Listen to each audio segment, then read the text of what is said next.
Hi, I'm Jack Dunigan of thepracticalleader.com, and this is our YouTube channel, Lessons in Superlative Leadership. We're in the middle of a series on how to get that job that you want and the things you need to do. And in this episode, we're going to learn the 7 things you should always do at your job interview. Let's take a look.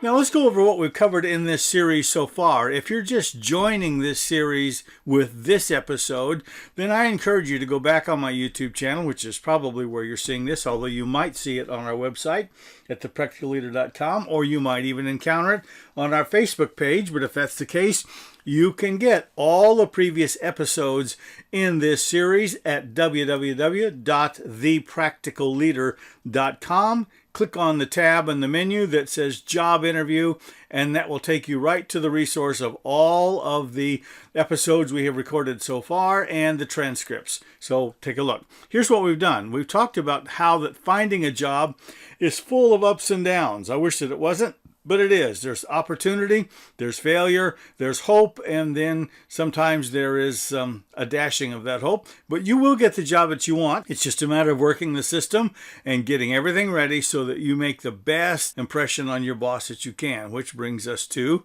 this one, why you need to research the company. That was the second episode in this series. Third, how to plan to make an outstanding first impression. And that's the next thing that you need to do. And you don't want to leave it to chance. You need to plan. This is a performance. Perhaps the performance of your life to get the job that you want. So you need to plan this audition from start to finish so that you make an outstanding first impression. Number 4, how that your social media accounts are your real life resume. In that episode, I went into detail on how companies that you're working for, if you sent them a resume ahead of time, have checked your social media accounts. They're looking for something, and that episode will tell you what they're looking for and what you need to have there. And that's followed up with what you need to do to make sure your social media accounts don't sink your chances of getting the job that you want. You want to make sure that you've cleaned those things up really well because it is your real life resume. And in that episode, I tell you how to do that. So in this episode today, we're going to talk about the 7 things you should always do at your job interview. Number 1, be prepared. That means don't wing it. Don't just hope that it goes well, but looking at the episodes that I've gone through so far and the ones that are yet to remain, we're showing you how you shouldn't wing it. You need to be ready to answer any question. You need to be ready to justify and to promote yourself as the right person for the job. Do your research. You can be certain that your potential employer has done theirs about you. You want to do your research about the company. And we talk about the questions you can ask in a future episode. And your research will show you what some of those questions could be. And you need to prepare examples of how you will answer questions. As much as possible, you never want to answer a question from a job interview with simply yes or no. You want to be able to explain, elaborate, to intensify the reason why you're the right person for the job. Number 1 thing you're going to do at your job interview, be prepared. Number 2, listen attentively. Okay, leave your phone in the car.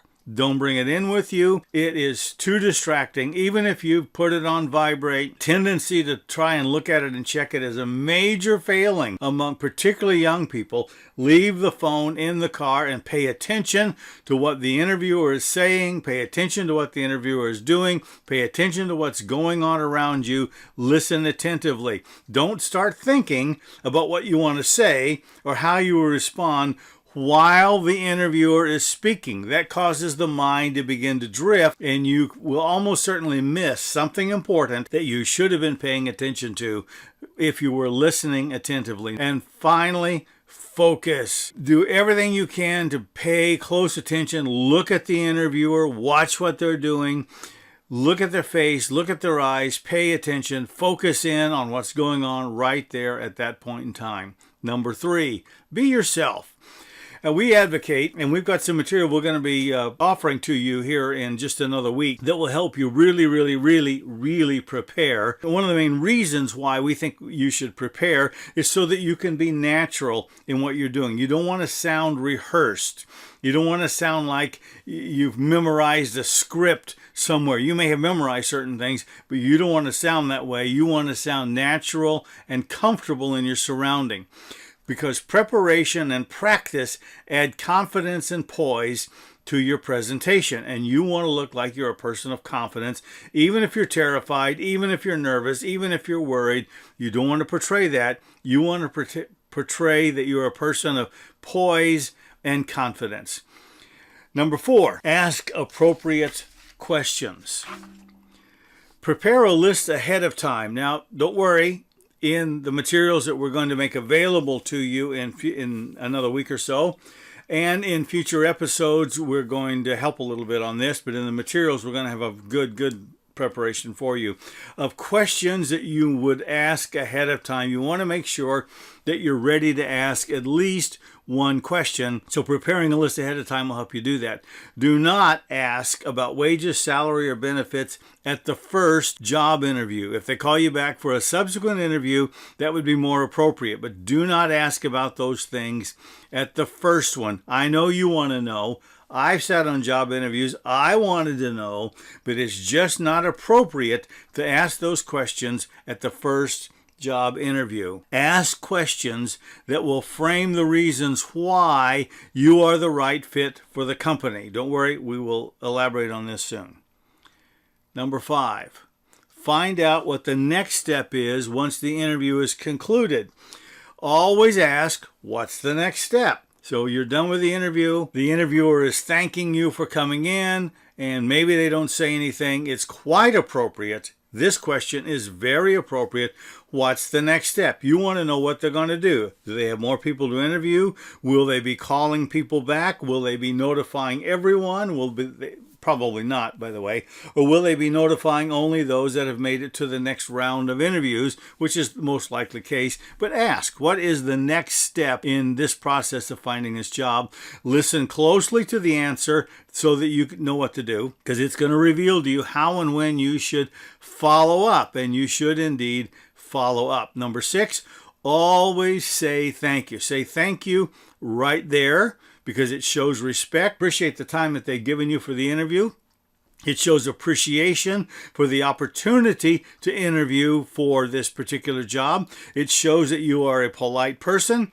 It shows that you have the right attitude for working for that company. And truly great people are truly grateful people. Let me read that again. Truly great people are truly grateful people. And finally, number 7, always follow up. The interview is not over when it ends. I'd like to stay in touch and follow up with you in a week or two. I want to see how the process is going, where I stand in this. How do you prefer that I communicate with you? By email or by phone? And do that. If they say email, don't phone them. If they say phone, don't email them. Do exactly what they say. And then if it is by email, send a personalized thank you letter for each person that you meet. Do not send a generic letter. I attended a writers group meeting this past weekend. It was my first time in being there in about 8 years. I hadn't been in a long time. And I signed in as a new person, which is what they said I should do since I hadn't been there in a long time. And I had a good meeting. It was really well done, nicely run. The next day, I got an email from the group president, and you could tell it was a generic letter because there was a blank spot for them to put in when the next meeting is, and it was blank. They hadn't gone through and followed up. So I know you think you're going to use a form letter, but unless you are really careful and really diligent and really pay attention to detail, the opportunity for error is so great, I do not recommend form letters. Compose a personalized thank you letter for each person that you meet. Now, if that is done by email, that's fine. If not, try and find the mailing address for the company and the person that you meet with, their mailing address. It should be available somewhere. And then send a snail mail, send a letter to them as the demonstration of your appreciation. All right, so let's talk about now. Let's look at this list once again. The 7 things you should always do at your job interview. Number 1, be prepared. Number 2, listen attentively. Number 3, be yourself. Number 4, ask appropriate questions. Number 5, find out the next step. Number 6, always say thank you. Number 7, always follow up. Listen, I appreciate hearing from you. Leave your comments in the space below. Take a look at our website, thepracticalleader.com. And the next episode in the things you need to do to get that job that you want is next week. We'll talk to you then. Well, we hope you enjoy our weekly videos, lessons in superlative leadership. And if you'd like to subscribe, click on the subscribe button just below this video. However, YouTube has made some changes so that even though you are subscribed does not mean you will get a notification. The next thing to do is to click on this little bell right next to it, and you will receive notifications every time one of these comes up. We'd also invite you to visit our website at thepracticalleader.com, where you will find loads of articles and other information to help you become an even more effective leader.